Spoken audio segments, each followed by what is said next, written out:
Vuyo Mvoko, our contributing politics editor, joins me now in studio. Vuyo, good afternoon to you. Great to have you on the show. Great to be here, Hugo. So a lot to look forward to in this election manifesto launched by the DA. They have described it. In fact, I've got it here, according to their chairman, Ivan Meyer, who says that believes this upcoming manifesto will not just be a regular bouquet of promises, but rather a statement of intent. What are some of the things that we can look forward to, do you think, prior to its actual launch in a few minutes?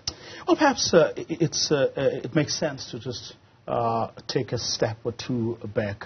I mean, this election is as much of a litmus test for the DA as it is for the ANC.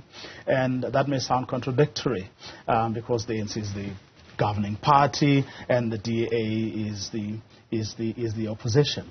But remember that this is a party that has been on an upward trajectory since 1994 in all its incarnations, that is, whether it was the DP at the beginning with 7 seats in parliament and then later on merging with the New National Party and others to form what we now know as the DA. But it's been on this like steady growth path. Then in the last election, 2019, boom.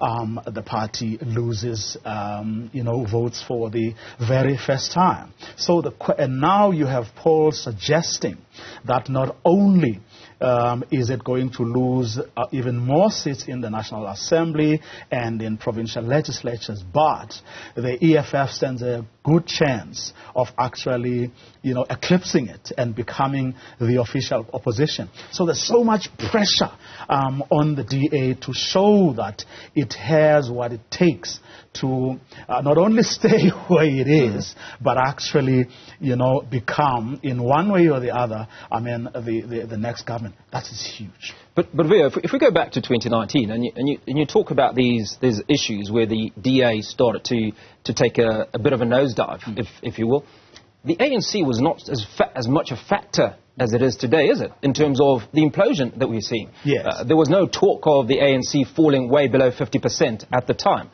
Does this offer the DA an opportunity to pick up a few more seats as opposed to lose because of the factor of the ANC and where it's at the moment? Remember, along the way came other new players. Right now, there's a great deal of panic. Certainly within the ANC, but to some extent the IFP as well. That, for example, a party like the MK Party, which is being led by the former president of the ANC, is going to be a big factor in the biggest province.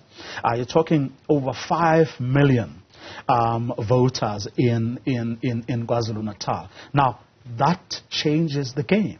Remember also, slowly over the years, the smaller party have been chipping.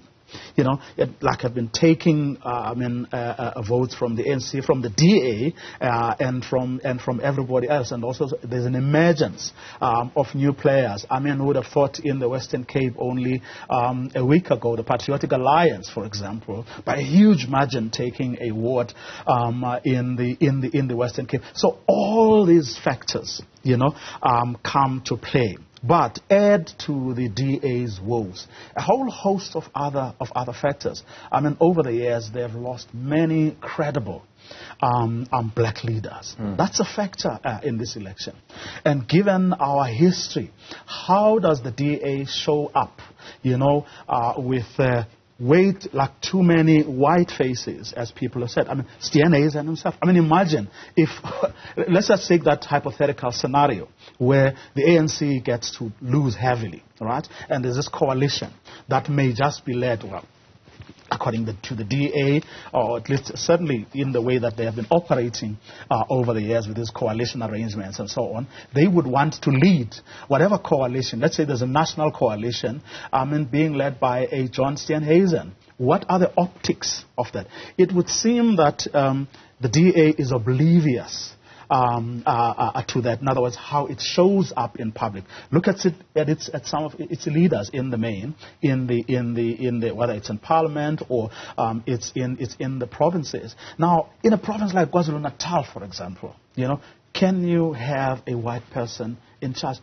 The reason Jacob Zuma is making such inroads within such a short space of time, and the IFP remains very strong in the province. Yes, it has a lot to do with history, but it also has a lot to do with who, is at the forefront of whatever political party or formation that seeks to make inroads or a huge impact in that province. And the DA seems to be oblivious to all those things. Add to that things like the Helen Zille factor, the things she tends to say.